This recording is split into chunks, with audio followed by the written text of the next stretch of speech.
करण जौहर ने सदगुरु से जानना चाहा कि आखिर क्या वजह होती है एक पिता और पुत्र में टकराव की। जानते हैं सदगुरु से।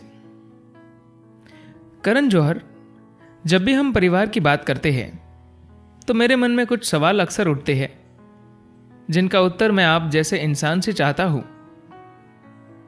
सवाल है कि एक पिता और पुत्र के बीच एक ऑर्गेनिक डिस्टेंस यानी जैविक दूरी क्यों होती है। इस रिश्ते में हमेशा एक रोष क्यों मौजूद रहता है। मुझे यकीन है कि यहां कई सारे ऐसे लोग होंगे जिन्होंने अपने घरों में, अपने माहौल में इसका अनुभव किया होगा। सदगुरु कहते हैं, क्योंकि हर पीढ़ी एक ही गलती करती है, इसका मतलब है कि वे कुछ नहीं सीख रही। एक समाज के निर्माण में परिवार सबसे बुनियादी संस्था होती है, मगर इसका अर्थ यह नहीं है कि आपको बुनियादी ही बने रहना है। जब आप 8-10 साल के होते हैं तो आपके पिता भगवान की तरह होते हैं। समस्या तब शुरू होती है जब आप 15-16 साल के होते हैं। आपका परिवार आपकी बायोलॉजिकल पहचान है। आपकी बायोलॉजी सबसे बुनियादी पहचान है। बायोलॉजी एक हकीकत है।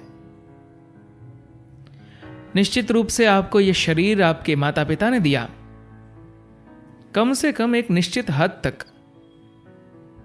आपका शरीर जैसा है और जैसा दिखता है, यह मुख्य रूप से उनके कारण है। इसी तरह उनके शरीर उन्हें अपने माता पिता से मिले थे, लेकिन जीवन भर खुद को अपनी बायोलॉजिकल पहचान तक सीमित रखना एक अपराध है जिसके कई नतीजे हो सकते हैं। इस देश ने लंबे समय तक इसके कारण बहुत चीजें भुगती है। परिवार एक बुनियादी पहचान है जो हमें जन्म के साथ ही मिल जाती है। यह पहचान तब तक बहुत अच्छी है जब तक आप बच्चे होते हैं। परिवार के सहयोग के बिना कई रूपों में आज आप वह नहीं होते जो है। इसलिए परिवार को पूरा सम्मान मिलना चाहिए, क्योंकि इंसान जब अपनी मां की कोख से बाहर आता है तो वह उसी समय अपने पैरों पर खड़े होकर बाकी प्राणियों की तरह काम नहीं कर सकता। एक लड़के के पुरुष बनने या लड़की के स्त्री बनने में लंबा समय लगता है। इस समय के दौरान परिवार में उसका पालन पोषण सबसे महत्वपूर्ण होता है। इसमें कोई संदेह नहीं है, लेकिन आपको उस पहचान से निकलकर आगे बढ़ना होता है जो बहुत से लोग कभी नहीं करते और फिर कष्ट उठाते हैं। कई बार किसी खास जगह जन्म लेने की वजह से पूरे देश को भुगतना पड़ता है। पूरा का पूरा महाभारत महज एक पारिवारिक समस्या थी।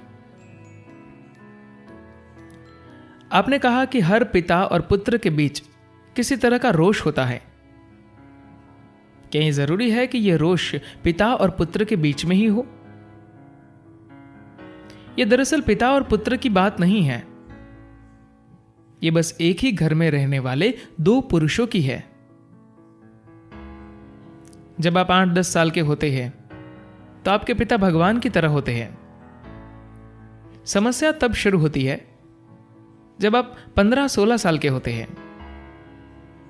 उस समय आप पुरुष बनना चाहते हैं और इसके लिए स्पेस नहीं होता, क्योंकि आपके पिता ने अधिक स्पेस घेर रखा होता है। इस स्थिति में दोनों एक दूसरे को पिता और पुत्र के रूप में नहीं पहचान रहे होते। वहां बस 2 पुरुष होते हैं जिनके लिए स्पेस काफी नहीं होता। यह सिर्फ इंसानी परिवारों में ही नहीं, बल्कि दूसरे जीवों के जीवन में भी होता है, चाहे वह हाथी हो, भैंस हो या और कोई जीव हो।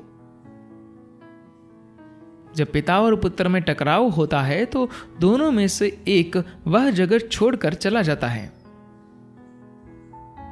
इसलिए यह समस्या पिता और पुत्र की नहीं है। यहां दो पुरुष होते हैं जो एक ही जगह और एक ही स्त्री को, जिसे एक मां कहता है और दूसरा पत्नी को, बांटने की कोशिश करते हैं। करण जौहर कहते हैं, दो पुरुष, फिर तो इस देश का एक बहुत बड़ा भ्रम टूट जाएगा कि समस्या एक घर में दो औरतों के होने की वजह से होती है। आपने इसे बिल्कुल सिर के बल उलट दिया, जो कि मेरे ख्याल से सही भी है। सदगुरु कहते हैं, ऐसा औरतों के बीच भी होता है, मगर एक अलग तरीके से।